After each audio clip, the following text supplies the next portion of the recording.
اس کے ڈوب جانے کا اندیشہ نہ کرنا، اس کی جدائی کا غم نہ کرنا، ہم اسے تجھے لوٹا دیں گے اور اس کو رسول بھی بنائیں گے. یہ وعدہ قرآن میں موجود ہے. سبحان اللہ. سورہ قصص میں اللہ ارشاد فرماتا ہے وَأَوْحَيْنَا إِلَىٰ أُمِّ مُوسَىٰ أَنْ أَرْضِعِيهِ، اور ہم نے موسیٰ کی ماں کو الہام فرمایا کہ اسے دودھ پلا. فَإِذَا خِفْتِ عَلَيْهِ فَأَلْقِيهِ فِي الْيَمِّ، اور جب تجھے اس پر خوف ہو تو اسے دریا میں ڈال دے. وَلَا تَخَافِي وَلَا تَحْزَنِي، اور خوف نہ کر اور غم نہ کر. اِنَّا رَآدُوهُ إِلَيْكِ وَجَاعِلُوهُ مِنَ الْمُرْسَلِينَ، بے شک ہم اسے تیری طرف پھیر لائیں گے اور اسے رسولوں میں سے بنائیں گے. یعنی کیسا اللہ پاک نے یوں سمجھے وعدہ فرما لیا کہ دریا میں ڈال دینا، ہونا کچھ نہیں، اسے خوف نہیں کرنا، لوٹائیں گے بھی تیرے پاس اور اس سے رسول بھی بنائیں گے. اور اب ایسا ہی ہوا. اب دودھ پلاتی رہی اور ایک وقت آیا کہ آپ کو فیل ہونے لگا کہ لوگوں کو پتہ چل گیا ہے. اور اب جناب معاملہ آگے بڑھا تو ایک اور میں بات میں مس کر گیا کہ جو میں نے کہا نا کہ حضرت موسیٰ علیہ السلام اور حضرت ہارون نہیں، یہ اسی سال پیدا ہوئے جس سال قتل کرنے کا حکم تھا.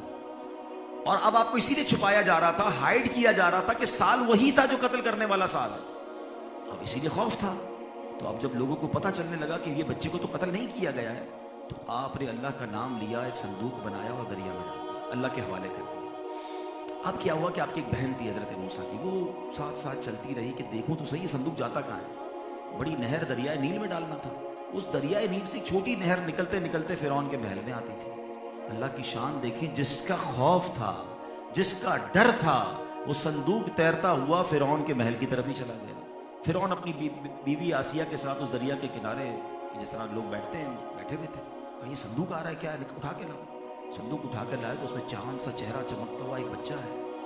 جیسے ہی فرعون نے دیکھا تو کہا یہ تو وہی بچہ نہ ہو کہ جس کی وجہ سے مجھے قتل کرنے کا اور برباد ہونے کا مجھے ڈر ہے. تو حضرت آسیہ کے دل میں اللہ نے ڈالا اور وہ کہتی کہ نہیں نہیں، یہ تو بڑا پیارا بچہ ہے، ہم اس کو ہو سکتا ہے اپنا بیٹا بنا لے گی، ہماری ترقی کا سبب بنے گا. تو حضرت آسیہ کی وہ بات فرعون نے مانی اور پھر سبحان اللہ فرعون کے محل میں حضرت موسیٰ کی پرورش کا انتظام ہوا.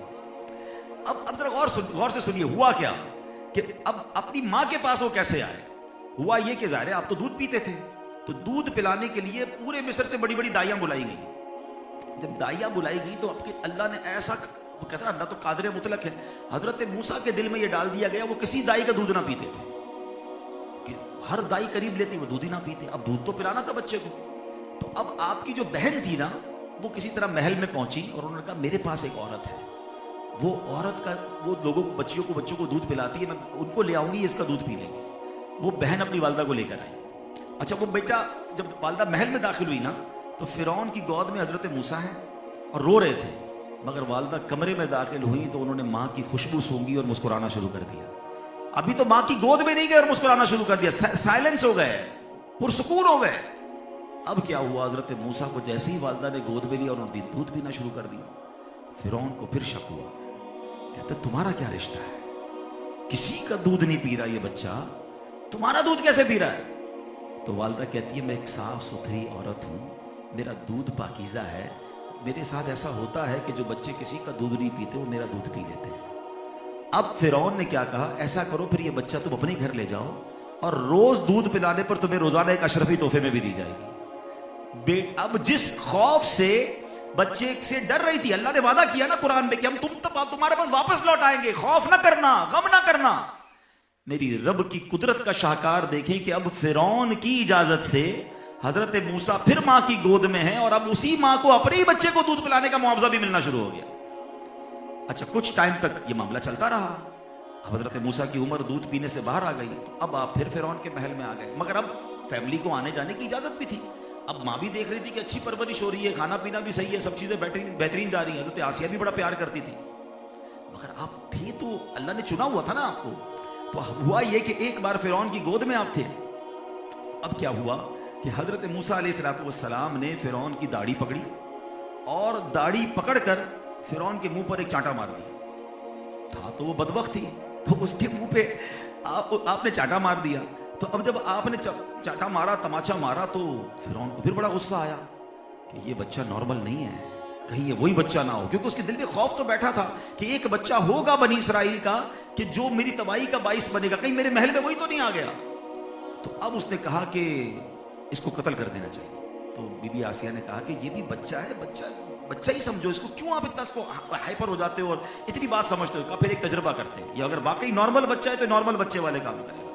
حضرت موسیٰ کے سامنے ایک تخت لایا گیا اور ایک امتحان یہ ہوا کہ ایک سرخ یاقوت رکھا گیا, ہیرا, اور ایک انگارہ رکھا گیا سرخ. دونوں بچے کے سامنے تو دونوں ہی ایک ہی رنگ کے نا, لال کلر کا ہیرا ہے اور لال کلر کا انگارہ ہے. اور کہا کہ اس کو اٹھائیں. تو دیکھتے کیا اٹھاتے ہیں بچے. حضرت موسیٰ تو اللہ کے چنے ہوئے بندے تھے, آپ کا ہاتھ گیا بالکل یاقوت کی طرف ہی.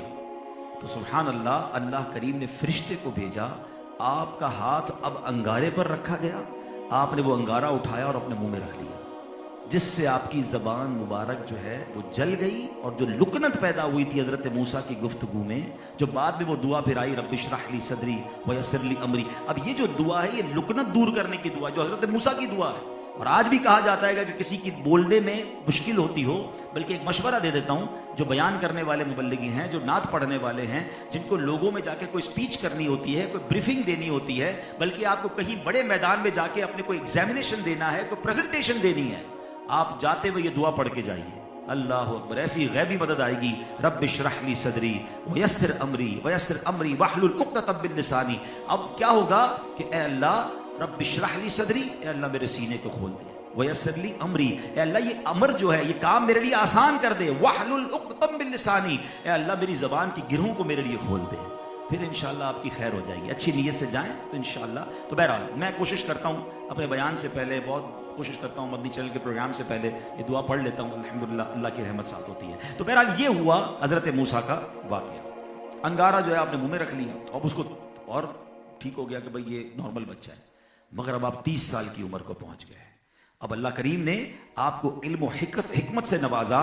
اللہ کریم نے وہ علم عطا فرمایا کہ سبحان اللہ علم لدنی, اور پھر سبحان اللہ آپ کو نبوت عطا کی گئی. اور اس کے بعد کیا ہوا کہ سبحان اللہ اب حضرت موسیٰ علیہ السلام نے لوگوں کو اللہ کی طرف بلانا شروع کر دیا. آپ نے فرعون کا انکار کرنا شروع کیا. اب اس کے بعد وہ طویل واقعہ ہے جو جادوگروں کے سامنے معاملہ ہوا. آپ نے جادوگروں نے رسیاں ڈالی, آپ نے عصا ڈالا, اور اس کے بعد جادوگروں نے سجدہ کیا. اب فرعون نے دیکھ لیا کہ میں ان کو جھکا نہیں سکتا ہوں, دلیل سے تو میں اس کا مقابلہ نہیں کر سکتا. تو اب پلاننگ کیا ہوئی؟ پلاننگ یہ ہوئی کہ معاذ اللہ حضرت موسیٰ علیہ السلام کو شہید کر دیا جائے. اچھا میں تھوڑا سا یہاں رکتا ہوں. اب تک کا جو ٹاپک ہے اس سے کیا سیکھنے کو ملا؟ جسے اللہ رکھے اسے کون چکے. رب نے کیسی حفاظت کا انتظام کیا کہ جس کا خوف تھا اسی کے گھر میں پرورش کروا دی, اسی کی اجازت سے پھر ماں کو لوٹا دیا. بس یہ وہ بلیف ہے جو ریکوائرڈ ہے. اس ماں نے یہ نہ سوچا کہ میں نہر کے کنارے اپنے بچے کو صندوق میں ڈال رہی ہوں, میرے بچے کا کیا ہونا ہے. اللہ کی طرف سے حکم تھا کہ خوف نہ کرنا, اللہ تمہیں لوٹائے گا, اللہ کے وعدوں پر یقین تھا. تو یہ زندگی میں ایک بات ہمیں یاد رکھنی ہے کہ دنیا چاہے کچھ بھی کر لے, ساری دنیا مخالف ہو جائے نا, اگر اللہ نے بچانا ہے تو کوئی بال بھی بیکا نہیں کر سکتا. ہمیں اللہ کو راضی کرنا چاہیے. پرابلم یہی ہے جو ہم پھنستے ہیں نا کہ ہماری لائف میں ہماری پریورٹیز کچھ اور ہیں. ہم دنیا کو راضی کرنے کے چکر میں اللہ کو ناراض کرتے ہیں. جس کے ساتھ رب کی رحمت ہو جائے نا پھر اس کو کچھ نہیں ہوتا. ان اللہ مع الصابرین, اللہ صبر کرنے والوں کے ساتھ ہے. تو صابرین ہو جائے نا, اللہ ساتھ ہو جائے گا, اللہ کی رحمت ساتھ ہو جائے گی, مسائل حل ہونا شروع ہو جائیں گے. تو اپنی زندگی میں ہمیشہ اسباب پر نہیں, خالق کے اسباب پر نظر رکھیں کہ اللہ کی رحمت ساتھ ہو تو پھر مشکلیں کوئی حیثیت نہیں رکھتی. اور آپ کے ساتھ بھی ایسا ہوا ہوگا. ہاں وہ کہتے ہیں نا موت خود زندگی کی حفاظت ہوتی ہے. جب تک میری موت نے آنا نہیں ہے نا مجھے ہونا کچھ نہیں ہے. ہم کبھی کہتے ہیں یار مرتے مرتے بچ گیا, مرتے مرتے نہیں بچا, تمہاری موت نہیں آئی تھی. جس دن موت آئے گی نا دنیا بچانا چاہے گی تو نہیں بچا سکے گی, اور جس دن موت نہیں آئی دنیا مارنا چاہے گی تو نہیں مار سکے گی, کیونکہ موت خود حفاظت ہوتی ہے. تو بس ہمیں اللہ کی رحمت پر بھروسہ اللہ کرے مل جائے, اللہ پر توکل نصیب ہو جائے تو پھر زندگی گزارنا آسان ہو جاتا ہے. اب ہم آگے چلتے ہیں کہ پھر ایک اور بات, یہ تو اللہ کے نبی تھے نا, آپ کی ماں پر آزمائش, آپ کی بہن پر آزمائش, خود آپ پر آزمائش, آپ پر جینا تنگ. تو یہ اتنی بڑی ہستیوں پر اتنی تکلیفیں ہیں, تو پھر میں اور آپ چھوٹی چھوٹی تکلیف پر کیوں غمزدہ ہو جاتے ہیں؟ پھر ہم کیوں کہتے ہیں پتہ نہیں قصور کیا ہے, پتہ نہیں مجھ پر آزمائشیں کیوں آ رہی ہیں. دیکھیں ایک بات یاد کر لیں, کاش یہ بات سمجھ آ جائے. ہم اس دنیا میں آئے نا, ہم مسائل کے ساتھ ہی جیئیں گے. زندگی کی گاڑی مسائل کے پہیوں پر چلتی ہے, یہ آج یاد کر لو. آج اچھا پرابلم پتہ ہے کیا ہے, ہمیں اپنی تکلیف پتہ زیادہ کیوں لگتی ہے جب ہم کسی کو خوش دیکھتے ہیں. یار یہ کتنا کہتے ہیں مزے میں یار ہے، اس کی پاس گاڑی بھی ہے تو گھر بھی ہے تو ماشاءاللہ ٹریول بھی کر رہا ہے، آپ کو یہ مسکراتا نظر آ رہا ہے، اس کی پرابلم اور ہیں۔ آج ایک بات سمجھ لیجئے، امیر کے پرابلم اور ہیں، غریب کے پرابلم اور ہیں، صحت مند کے پرابلم اور ہیں، بیمار کے پرابلم اور ہیں، جس کو کوئی نہیں جانتا اس کے مسائل اور ہیں، جو دنیا میں مشہور ہے اس کے مسائل اور ہیں۔ مسائل سب کے ساتھ ہیں، اور آپ بلیو کریں ایسے ایسے مسائل ہیں۔ ہمارے پاس تو لوگ آتے ہی مسائل کے لیے نا، ہمیں خوشخبریاں کم ملتی ہیں، ٹینشن کی خبریں زیادہ مل رہی ہوتی ہیں کیونکہ دعائیں کرانی ہوتی ہیں۔ ایسے ایسے گھر میں جاتے ہیں کہ زندگی میں گھر کبھی نہیں دیکھا ایسا، ایسی گاڑیاں کبھی کسی کے گھر کے آگے نہ دیکھی ہوں، گارڈز اور جناب ملازمین کی لائنیں لگی ہوئی ہیں، اور جب گھر جاتے تو بندہ کہتا ہے حضرت تھوڑا الگ میں آئیے گا، ایک بات کرنی تھی، اور جب وہ کان میں اپنا مسئلہ بتاتا ہے نا تو بندہ کہتا ہے یار یہ کتنی بڑی ٹینشن میں یار اللہ نے ہمیں بچایا ہوا ہے۔ تو آپ پہلے تو یہ دماغ سے نکال دیں کہ میں اکیلا پریشان ہوں، اس دنیا میں جو بھی آیا نا اس کے الگ الگ الگ ایشوز ہیں، صحت کے ایشوز ہیں، فیملی کے ایشوز ہیں، بچوں کے ایشوز ہیں۔ اچھا ایک اور بات کہہ دیتا ہوں، ہے تھوڑی مشکل، ہضم ہو جائے اللہ کرے۔ اگر آج آپ یہ کہتے ہیں نا کہ مجھے کوئی ٹینشن نہیں ہے تو بی ریڈی، آنے والی ہے۔ ہاں دن کے بعد رات ہے، رات کے بعد پھر دن ہے، یہ یوں ہی چلتی رہے گی زندگی۔ آپ کہیں زندگی بھر میں پرسکون رہوں، ایسا نہیں ہوگا، آتے رہے گا، تیار رہو نا۔ وَلَنَبْلُوَنَّكُمْ بِشَيْءٍ مِّنَ الْخَوْفِ وَالْجُوعِ وَنَقْصٍ مِّنَ الْأَمْوَالِ وَالْأَنفُسِ وَالثَّمَرَاتِ۔ قرآن کہتا ہے نا ہم قریب تمہیں آزمائیں گے، it means be ready for the examination, کبھی نہ کبھی ایگزام آنا ہے، اور لسٹ بھی دے دی اللہ نے تو قرآن میں، خوف آئے گا، کبھی دشمن کا خوف آئے گا، پیسوں والوں کو زیادہ خوف ہوتا ہے بچہ اغوا نہ ہو جائے، کاروبار میں کچھ پرابلم نہ ہو جائے، کنٹینر میں آگ نہ لگ جائے، اغوا برائے تاوان کا خوف آ سکتا ہے کبھی لائف میں، ٹھیک ہے۔ کبھی کیا ہوگا، آپ کی باڈی میں پرابلم آئے گی، انفس کس کو کہتے ہیں، اپنا نفس، اپنی ذات کے اوپر پرابلم آ سکتی ہے۔ آپ کو ہوتا ہے کچھ بھی نہیں تھا، میں تو بالکل فٹ تھا یار، یہ اچانک بیماری کہاں سے آ گئی، پاسبل ہے۔ کبھی مال کی کم ہو جائے گا، کبھی پھل کم ہو جائیں گے، کبھی فیملی میں پرابلم آئے گا، اسی طرح لائف گزرے گی۔ تو حضرت موسیٰ کا یہ واقعہ، اور یہ ایک نبی کا واقعہ نہیں ہے، اب اصل میں پرابلم یہ ہم پڑھتے ہی نہیں نا۔ حضرت نوح علیہ السلام 950 سال تبلیغ کی، 80 لوگ ایمان لائے، پتہ ہے کتنا مارتے تھے حضرت نوح کو، اتنا مارتے تھے کہ آپ بے ہوش ہو جاتے ہو، سمجھتے انتقال ہو گیا ہے، پھر چھوڑ کے جاتے تھے اپنے بچوں کو۔ جیسی حضرت نوح علیہ السلام کی آلموسٹ 1000 ایئرز ایج تھی نا، تو اپنے بچوں کو وصیت کر کے جاتے تھے، لوگ مرتے رہتے تھے، حضرت نوح کو اللہ نے بہت لمبی زندگی دی تھی کہ دیکھو ہم تو مر رہے ہیں لیکن ان پر ایمان مت لانا، یہ بندہ ٹھیک نہیں ہے، معاذ اللہ، ہر وقت آپ کو ستاتے تھے۔ حضرت موسیٰ کا واقعہ آپ نے سنا، اس کے بعد آگے چلے تو حضرت ابراہیم کے ساتھ کیا ہوا، اب تو خلیل اللہ ہے، اللہ کے دوست ہیں، آگ میں ڈال دیا گیا، اور ایک بار نہیں ہوا ان کے ساتھ، تو ان کو تو نمرود کی آگ میں بھی ڈالا گیا، ان کے جناب بچوں کے ساتھ ذبح کرنے کے لیے جو حکم، اتنا بڑا آپ کے ساتھ امتحان لیا گیا، وہ ہر امتحان میں کھڑے رہے۔ تو آزمائشیں تو پھر نبی پاک علیہ السلام خود فرماتے، حدیث پاک کا خلاصہ ہے، راہ خدا میں جتنا میں ڈرایا گیا ہوں اتنا کوئی نہیں ڈرایا گیا، جتنا میں ستایا گیا ہوں اتنا کوئی نہیں ستایا گیا۔ حضرت ایوب علیہ السلام دیکھیں، سب کچھ چلا گیا، تمام نبیوں کو پڑھیں نا، غوث پاک کو پڑھ لیں، آپ غریب نواز رحمۃ اللہ تعالیٰ کو پڑھیں، پرابلمز آتی رہیں، ہم پر بھی آئی ہیں اور آئیں گی۔ کامیاب وہ ہے جو اس کو ٹیسٹ سمجھے۔ نگران شورا کا کل تھوڑے دنوں پہلے ایک بیان سن رہا تھا یا سلسلہ سن رہا تھا، بڑا کمال کا جملہ کہا، کسی نے کہا یار میں ایسی جگہ جانا چاہتا ہوں جہاں کوئی غم نہ ہو، فرمایا جنت میں چلے جاؤ، ایک ہی جگہ ہے دنیا میں، ایسے اعمال کرو کہ جنت میں جاؤ گے تو غم نہیں ہے، باقی ٹینشن کے بغیر لائف نہیں گزرتی۔ تو اپنے آپ کو پریپیئر رکھیں کہ میں آیا ہی امتحان دینے۔ تو حضرت یہ موسیٰ کا واقعہ، ہم میں سے کون ہوگا یار جس کو ہماری ماں کو یہ فکر ہو کہ بچہ زندہ رہے گا کہ نہیں رہے گا، اور دریا کے حوالے کرنا پڑا، مگر وہ تو صابر و شاکر تھے، صابر تھے تو کیا ہوا، ان اللہ مع الصابرین، اللہ نے فرعون کے ذریعے حفاظت کروا دی نا، فرعون کے محل سے پھر حضرت موسیٰ اپنی والدہ کے پاس آ گئے۔ تو یہ سمجھنا ہوگا کہ صبر کرو گے تو اللہ غیب سے مدد فرمائے گا اور مشکل آسان ہو جائے گی۔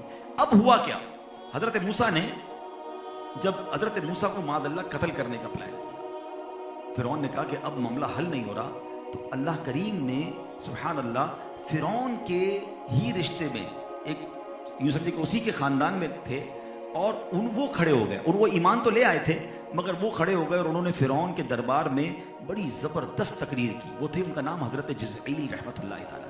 اچھا، یہ اللہ نے ان کو حضرت موسیٰ کا حمایتی بنایا، اور انہوں نے کھڑے ہو کر بہت ڈرایا فرعون کو، بڑی لمبی تقریر کی فرعون کے دربار میں، اور وہ تقریر کے الفاظ بھی قرآن میں موجود ہیں، سورہ قصص میں بڑا تفصیلی حضرت موسیٰ کا واقعہ ہے۔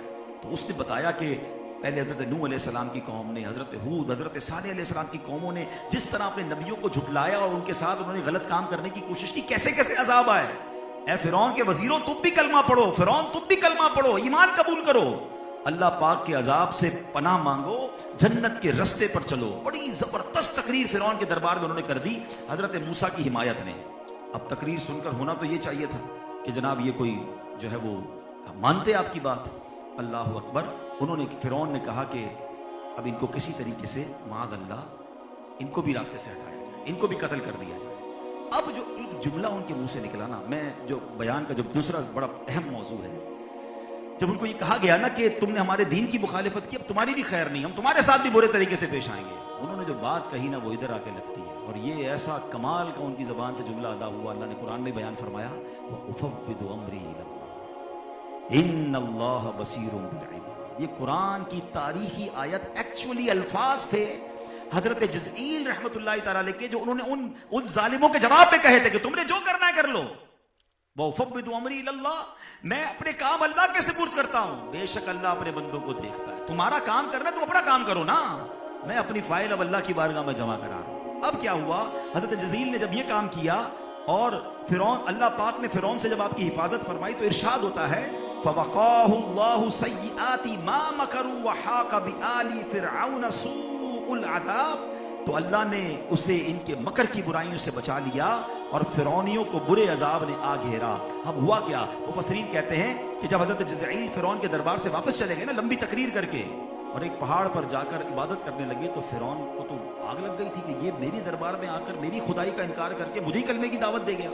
تو فرعون نے سپاہی بھیجے کہ جہاں یہ عبادت کر رہے ہیں وہیں جا کر ان کو قتل کر دو اور پکڑ کر لاؤ، ہم اس کو دردناک طریقے سے ماریں گے۔ جب سپاہی گئے تو دیکھا حضرت جزیل عبادت میں مصروف ہے اور جنگلی جانور جو ہیں شیر، چیتا وغیرہ آپ کی حفاظت کر رہے ہیں، آپ کے آگے پیچھے گھوم رہے ہیں۔ فرعون کے سپاہیوں کے رونگٹے کھڑے ہوئے اور دوڑ کر واپس آ گئے، اللہ نے ان کی غیب سے حفاظت فرمائی۔ اب میرے پیارے اسلامی بھائیوں، یہاں جو بیان کا یہ جو اگلا حصہ ہے کہ حضرت جزعیل نے جس طرح حق بات کہی، ملامت کرنے والے کا خوف نہ کیا، یہ ہے اللہ والوں کی شان کہ اگر کہیں موقع ہو، کہیں بات کرنی ہو تو بات حق کرنی چاہیے۔ آج پرابلم یہ ہو گیا ہے کہ جناب جہاں بیٹھتے ہیں نا اسی کے رنگ میں گرفتار ہو جاتے ہیں۔ اپنے دوستوں میں بیٹھے ہیں، کوئی کہتا ہے اسلام کی یہ بات ٹھیک نہیں، ہاں مجھے بھی لگتا ہے بات تو ٹھیک نہیں ہے، اسلام میں یہ ہونا نہیں چاہیے۔ یعنی کچھ لوگ مسلمان ہونے پر شرمندہ گھوم رہے ہیں۔ کس بات پر شرمندگی ہے یار، ہم ایمان والے ہیں اور یہی ہمارا فخر ہونا چاہیے۔